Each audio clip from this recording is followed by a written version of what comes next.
Let's talk bases and crash pads as a flight attendant. If you're new here, I've been a flight attendant for the past 10 years across multiple airlines in the United States, and I'm here answering all of your questions about becoming a flight attendant.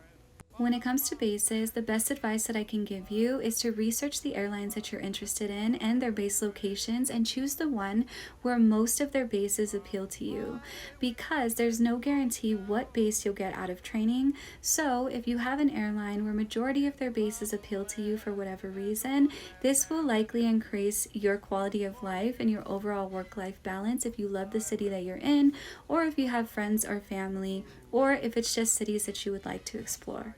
When it comes to crash pads, these are shared housing either with other flight attendants or sometimes pilots, and they help with commuting. So if you are not living in your base location and you're flying in for work, these are places that you can stay cheaper than a hotel, and that extra money that you spend really is going to help increase your quality of life overall. As someone who commuted their whole career, I would really advise spending the extra money either on a hotel or a crash pad. If you have any more crash pad questions, feel free to drop them in the comments after this video. Now, for whether or not this career can be part-time, the short answer is yes.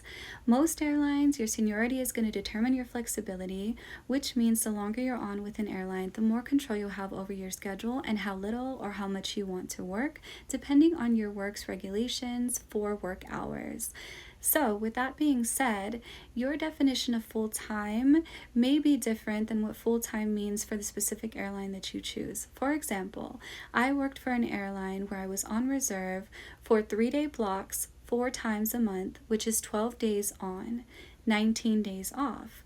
That, depending on your definition of full-time, may feel less than a 9 to 5. Overall, thoroughly researching all the base locations for every airline that you're interested in and making your choice from that angle is the best advice that I can give you.